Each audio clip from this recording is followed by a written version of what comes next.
राष्ट्रीय किसान मजदूर महासंघ का राष्ट्रीय अधिवेशन आगामी 26, 27 और 28 फरवरी को अमर शहीद चंद्रशेखर आजाद के स्मारक पर अखंड ज्योति दीपक प्रज्वलन के साथ आयोजित किया जाएगा, जिसमें देश भर से किसान और मजदूर शामिल होंगे। राष्ट्रीय किसान मजदूर महासंघ के इस 3 दिवसीय राष्ट्रीय अधिवेशन की तैयारियों को लेकर जिले में बैठकों का दौर जारी है। इसी क्रम में शुक्रवार को कृषि उपज मंडी में आयोजित बैठक में प्रांतीय पदाधिकारी गोपाल पाटीदार ने अधिवेशन की रूपरेखा साझा की। गोपाल पाटीदार ने बताया कि यह आयोजन देश भर में शहीद हुए वीरों की स्मृति में किया जा रहा है, जहां बारी बारी से अखंड ज्योति तक दीपक प्रज्वलन होगा।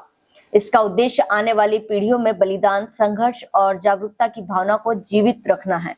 बैठक में उन्होंने केंद्र सरकार की आयात निर्यात नीति पर भी सवाल उठाए और कहा कि मौजूदा नीतियां किसानों को गुलामी की ओर धकेल रही है।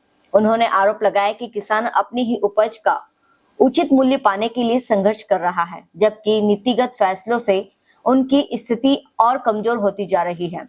इस ऐतिहासिक अधिवेशन में संगठन के राष्ट्रीय अध्यक्ष शिव कुमार काका के नेतृत्व में किसान, मजदूर और श्रमिक वर्ग के अधिकारों, उनकी समस्याओं और उनके स्थायी समाधान को लेकर गंभीर विचार विमर्श किया जाएगा।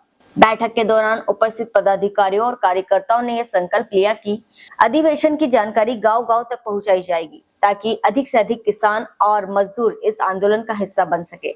देश भर के किसानों और मजदूरों की आवाज को एक मंच पर लाने वाला यह अधिवेशन उनके अधिकारों की लड़ाई में एक नई दिशा देने का प्रयास माना जा रहा है। खरगोन से अल्ताफ आजाद की रिपोर्ट। हमारा लड़ाई नहीं है, हमारी लड़ाई अब अमेरिका से है, हमारी लड़ाई अब चीन से है, हमारी लड़ाई अब यूरोप से है। तो यूरोप के देश, चीन के देश, पाकिस्तान के कोई देश से हमारे साथ का देश है, इससे लड़ना ये हमारी क्या वक्त है उसके आगे। हमारे लिए सबसे बड़ा गेम है अमेरिका। जितने भी समझौते कर रहे हैं, जितना भी टैरिफ लगा रहा है, कोई भी ट्रम्प को, ओपम को, नगद का हो, कि हर क्षेत्र में कृषि संबंधी जितने बाजार से समझौता कर रखा है, सरकार तत्काल नए समझौतों को नए अपने प्रभाव से रद्द करे और नया जो समझौता करे वो किसान संगठनों के साथ बैठे, क्योंकि किसान संगठन जानते हैं कि कौन से क्षेत्र में क्या उत्पादन हुआ है।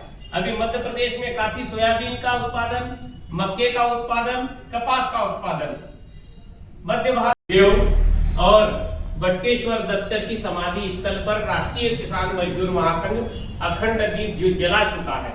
अब हमारा दूसरा पड़ाव ये है, हमारे राष्ट्रीय अध्यक्ष शिव कुमार कक्का जी का ये स्पष्ट मानना है कि हमारे जो क्रांतिकारी हैं उनकी जन्म स्थलियों को तीर्थ, चूंकि निमाड़ प्रांत में तो हमारा राष्ट्रीय अधिवेशन है दिनांक 26, 27, 28 और 1 मार्च को 4 दिवसीय है, जिसमें 27 फरवरी को आदि गुरु शंकराचार्य जी के द्वारा क्रांतिकारियों के गुरु चंद्रशेखर आजाद साहब की जन्मस्थली चंद्रशेखर आजाद नगर भाभरा अलीराजपुर में अखंड दीप जलाया जाएगा। इसके पूर्व हुसैनी वाला भगत सिंह के जन्मस्थली पर, समाधि स्थली पर हम दीपक जला चुके हैं।